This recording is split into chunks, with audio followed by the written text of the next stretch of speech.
இந்த butter prawns க்ரீமியாகவும் சீஸியாகவும் கருவேப்பிலை பச்சை மிளகாய் ஃப்ளேவரோட சீஸ் லவர்ஸ்க்கு ஒரு நல்ல ட்ரீட்டாக இருக்கும். இதில் ப்ரானை சாஸை ரெடி பண்ணிவிட்டு சர்வ் பண்ணுறதுக்கு கொஞ்சம் முன்னாடி ரெண்டையும் மிக்ஸ் பண்ணோம்னா ப்ரான் நல்லா க்ரன்ச்சியாகவும் சாஸ் கரெக்ட் டெக்ஸ்சரில் டேஸ்ட் அல்டிமேட்டாக இருக்கும்.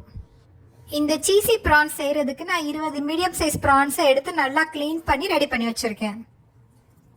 இதில் 1/4 டேபிள் ஸ்பூன் உப்பும் 1/4 டேபிள் ஸ்பூன் பெப்பர் பவுடரும் சேர்த்து நல்லா கலந்து விட்டு 10 நிமிஷம் ஊற வச்சுட்டேன்.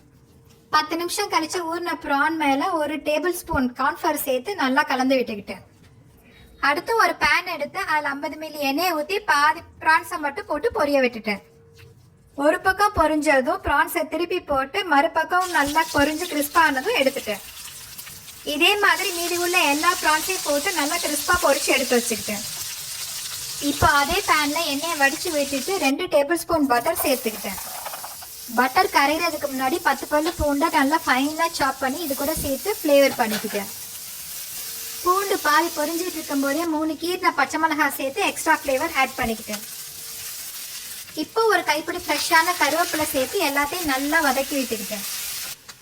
இந்த பூண்டும் பச்சை மிளகாவும் கருகிடாமல் இருக்க 50 மில்லி தண்ணி சேர்த்து கலந்து விட்டு கொதிக்க வச்சுக்கிட்டேன்.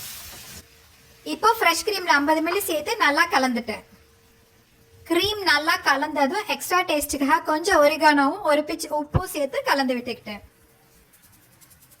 எக்ஸ்ட்ரா காரத்துக்காக 1/4 டேபிள் ஸ்பூன் பெப்பரும் சேர்த்துக்கிட்டேன்.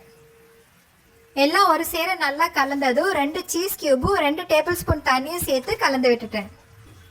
எல்லாம் சேர்த்து நல்லா கலந்ததும் சாஸ் தண்ணியாக இருந்தாலும் ப்ரான் பொரிக்கும் போது நம்ம கார்ன்ஃப்ளவர் சேர்த்துருக்கிறதுனால சாஸ் திக்கன் ஆயிரும்.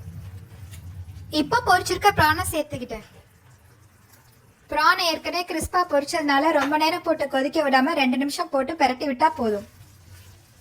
2 நிமிஷம் கொதிக்க வச்சு இறக்குனா அவ்வளோதான், சூப்பரான க்ரீமி பட்டர் ப்ரான்ஸ் ரெடி.